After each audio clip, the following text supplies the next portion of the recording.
So I wanted to take a few moments to talk about love and light.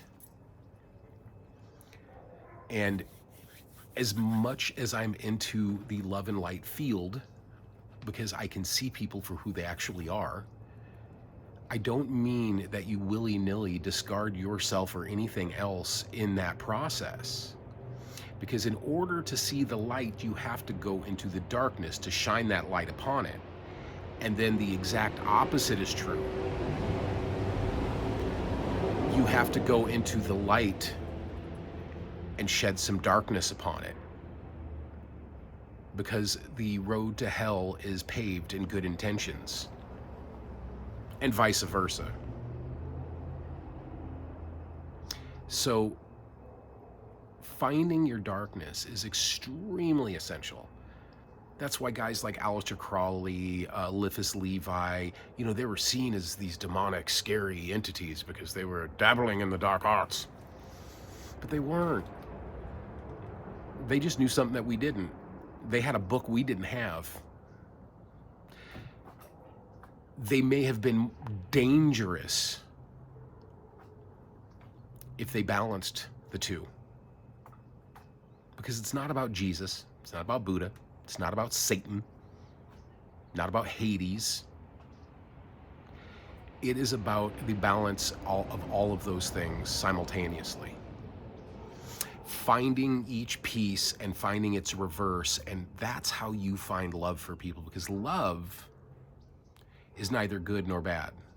Love is just love. It's just being able to accept things and people fully for what they are at any given moment. So you could say something like, I love Donald Trump. And it might be misconstrued. And they go, oh my God, he's a Republican. He's one of those people. Or they might go, well, why does he find love for this? Because Donald Trump is an old man with a little boy inside of him. We are all children internally, screaming and yelling for people to identify with us. So probably Donald Trump, when he was little, nobody paid attention to him. Right? And anybody with ample common sense isn't going to be paying attention to any of that shit anyway, because it's not going to do anything. If you're given two choices, they're both wrong. Because there are never two choices in life. You need to be conservative sometimes, and you need to be liberal other times. It's just the way the flow of the universe works. In times where there's no food, you have a tendency to fast a little bit. And when there's a bounty, you eat, sometimes too much. It's the flow of the universe. It's how the world has worked for eons. You have the prehistoric age, which is hot and thick, so there's less oxygen in the air, so the creatures that dwell upon the planet have to be fucking huge, because they have to be able to get as much oxygen as they can, and in order to do that, you have to be huge. When you're in the ice age, food is lesser, so you start eating more meat because other fucking creatures are out there looking for food too and scavenging, and you eat them, or they eat you. And then times of abundance, we don't truly recognize how fortunate we are to be in abundant times. Because the economy and all that stuff, it has nothing to do with abundance. Money is not abundance. Abundance is an internal thing. It's an inside job. So you can look at your suffering and your sorrows, go into those dark places and find the light in them. Like, hey man, maybe I'm not meant to be in this position. And the universe is like, hey, if I didn't give you some hard times, you would have never moved. You would have stayed stagnant. And isn't this more exciting? Like, I'm personally going through some really hard times at the moment, but I'm able to appreciate the moments I have with my son, the moments I have with friends and family. Random people out of nowhere text me asking, maybe not even for advice, maybe just to vent, to get it out. But they're random people, and they're wonderful. And I love it, because the universe will throw me a bone. I can use the things that I've learned to help others. And that is what kindness is. Kindness is giving freely, because the Word of God is everywhere. It's not in a book. It's inside of you directly. You just ignore it because you've been told to. We are very instinctual creatures. We know exactly where to go. If you ask any of the tribes in South America how they came across, like, say, ayahuasca, and they'll tell you the plants told them. They watched quietly for long periods of time until they realized that that animal there tripped balls when they ate that root and that leaf. Something happened to them. They had an experience. They could see the divine coming out. Now, I'm not a huge proponent of plant medicines exclusively. I think you need to do a lot of other work. You need to do internal work. You need to do deprivation. You need to do more tantric stuff and go into the things and to figure out why. But you have to be aware while you're doing it, because if you're not aware while you're doing it, then it's just going to pass off as some quick dopamine hit. But truly tantric people are extremely aware of what they're doing when they're doing it. They're not having an orgy per se. They're allowing themselves the pleasures in order to see where they came from and why they think they need them, so they can let them go naturally in a clean, easy manner. So we all have that inner child. See, we never grow up, right? We just gain more stuff. We take too many things on. We have baggage. We get hunched over because of the weight, because it gets really fucking heavy. If you just keep carrying things over and over and over again, year after year after year, and you wonder why your relationships don't work. You wonder why you're not getting that ideal job, why you're not fitting into the right circles to get the opportunities that you've been looking for. And it's generally because you're holding on to baggage that you really don't need to hold on to. So finding your inner child is very necessary to the fucking process. You have to find that little kid and why they cried and why they feel like they're not being heard. I held a resentment against my mother for a long, long time. That's why I brought up Freud. I pretended I hated her. But then I realized why she did what she did. And then I realized I was actually trying to protect her all those years. And why would you protect somebody? Because you love them. And then I wound up having really terrible relationships thereon after, because I was always trying to recreate that mother-son relationship that I never got. So I had to go back to my inner child, that little boy that was crying about it, that was sad, that wasn't heard. And I said, it's okay. You loved your mom. I did? Yeah, you loved your mom. You loved her so much that you put yourself on the back burner. I think that's pretty loving. You shouldn't have, okay? You weren't wrong for it, but you don't need to do it anymore. And then you just feel the body unclench. It's like throwing up. It always feels better after you've thrown up. So that's where we need to go. Go into those dark places. You're never going to heal without that. You know, there's all of this weird spirituality stuff out there that's all about positivity all the time, and that's just not true. It won't work. It's like telling some masochist or something that they don't have to beat themselves up to get enjoyment out of life. It's like telling somebody that's depressed, just stop being sad. That's all you got to do. What I would say is be sadder. Get as sad as you possibly can. Because as you go into the darkness, that's what cracks the heart open. That's when you can find love for people. That's when you can say, I love people equally. I may not love what they do. I may not love what they represent. But they're all that little baby on the inside screaming to be noticed, screaming to be heard. We're all trying to do that. So, what is your inner child saying? What part of your inner child isn't being heard? Go into that place. It's going to hurt, but go into it anyway. Why not? So we get these weird feelings about the mystical. If you're on the spiritual path, I pretty much guarantee you've seen some weird shit. Because as you drop the baggage, these little traumas, they stick around. They're energies, and they don't know where to go. So they stick around hoping you fuck up and go back into that place so they can get back in. It's energy. So these supernatural things are, I mean, I can't give you an exact definition because they're not definable in that way, but they exist. And so what happens is you get the Bible thumpers that go, don't do that because you'll conjure demons, and oh God. But the thing is, that's what you want to do. You want to conjure some demons. Don't be afraid of them, because they are you. They're the scariest parts of you coming out to be seen. So if you do see something weird, don't freak out. They can't actually do anything to you except get back in, if you let it.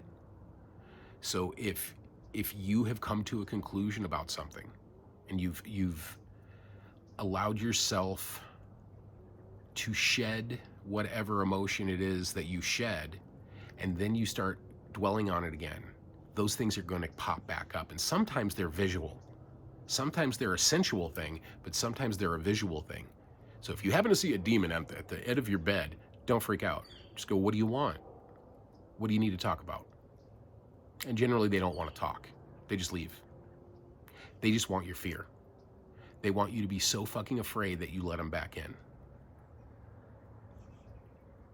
The most repeated phrase in the Bible is, be not afraid.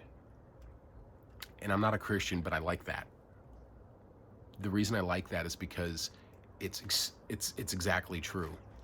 When I stopped being afraid of the things that go bump in the night, and it took a while. I had to go, I live in the forest, and so it's very dark out here at night.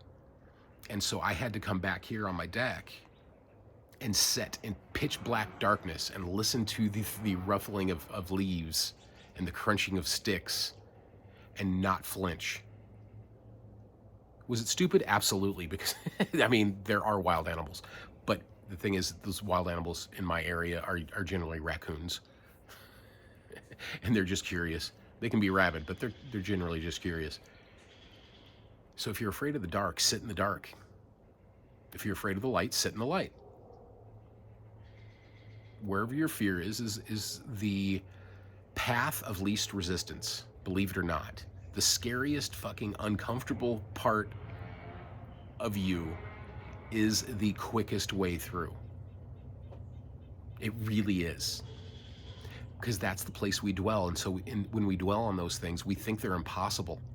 We think they're unavailable to us. There's something that we can't hurdle.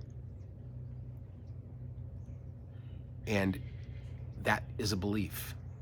So that's why I said, if you're believing anything, double check that, because it's probably not a belief. It's probably some type of looping stagnancy that you expect out of yourself. So be not afraid. Go into the places that make you feel a little sketchy. You know, I'm not saying go into shark-infested waters to test your fear for sharks. I'm saying go into your own shark-infested waters to see what sharks still live there. And then be with them. Accept them. And that acceptance will allow you to feel out what the answer is that you need to get over that hump. And you will feel amazing, and you will be way more sensitive for weeks on end. The tears will just come, the laughter will just happen, because you're just not holding on to that thing that you're stuck with. So look at your relationships, look at who you like and dislike in the world, and change your opinion. We don't have to stand for anything. Nothing. There's nothing to stand for. except basic freedom. And basic freedom happens all the time, regardless of who's in power and who's not. That is outside stuff beyond your control. What you do control is how you think about it. Finding opportunities in places that are seemingly empty, seemingly void of an answer. Because we're not coming up with this shit. This isn't ours. We don't own it. You know, you'll hear a lot of spiritual people talk and they'll quote other spiritual people. That's because this is just the word of God. It doesn't belong in a book. It doesn't belong on some bookshelf. It doesn't even belong on YouTube. It belongs everywhere all at once simultaneously. Because it's not something somebody came up with. It's something somebody listened to. So when you listen to yourself intently, you will speak. That child will come up and it will be crying and it will be desperate and it will be in pain. And you are the one who gets to listen to it.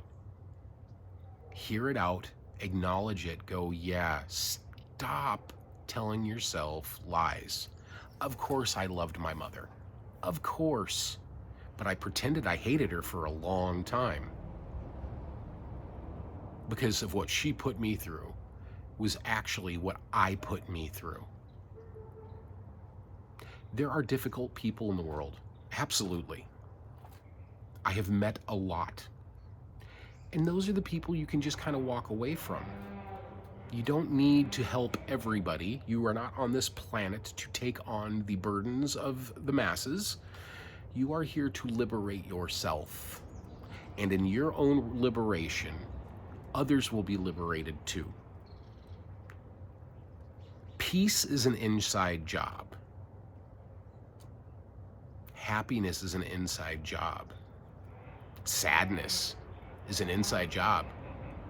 If you don't think you're ever going to find your person, then you'll never find your person. It's as simple as that. The universe answers in yeses and nos. And whatever you believe goes. So don't believe in anything. Just know. Know that this is a moment in time and it will pass like all other moments in time. And it is not you. It's barely even a reflection of you. It is just happenings. It's phenomenon. Ram Dass talks a lot about phenomenon. I love Ram Dass, by the way, too. Phenomenon are just happenings. No matter how stressed or how excited you become about something, it's not going to change that something from happening. What does change some things from happening is knowing what you need to pay attention to and what you don't. Most feelings, they just need to be acknowledged as a feeling. Yeah, I'm feeling that. And then it dissipates. But it will nag at you until you acknowledge it. It's the most bizarre thing. Because I get stuck in the shit all the time. It's a constant battle. Being vulnerable is being vulnerable with yourself. It's learning what you're doing is what's causing the world around you to look so hectic. So get off of social media, stop watching the news, and pay attention to you. Eat correctly, feed yourself appropriately, fast when you need to, take a nap when you need to. Because I don't know if you guys have felt this, but man, this whole spiritual thing is exhausting. And sometimes one nap won't do it. Sometimes you got to take two. So just get away from the stimulation. It's not real anyway, not in your day-to-day life. I mean, you have kids, you have relationships, you have friends, you have family, you have hobbies. Concentrate on those. Those are way more important than the state of the infrastructure. Right? I mean, they really are. I mean, you're not hitting bumps in the road every day. So you don't need to pretend that this outside thing has anything to do with you other than your opinion thereof. And when you start seeing that the process has always been the process, It's always been there. And there's little to nothing we can do about it, besides maybe do a protest and show our support for people, which is fine. I think it was Mother Teresa. They asked her to go to an anti-war rally, and she goes, "No, I won't go to an anti-war rally." And they're like, "Well, why not?" "Well, how about a pro-peace rally?" I like things that are pro something, and they have to be pro something positive, because if they're against things, I'm not against anything. I'm for stuff. Because if you're against something, you don't need to be with it, right? I mean, if you're against something, that means that you just don't think about it. It's not part of your day-to-day grind. So you have to look at things that you are proactive toward. So a pro-peace rally, something I would go to. As always, thank you guys for watching. I really appreciate the comments and the likes and the subscriptions, and turn that little bell thing on there, and that will ensure that you see my videos more often. Share them with friends, family, your clergyman. Anyhow, as always, much love.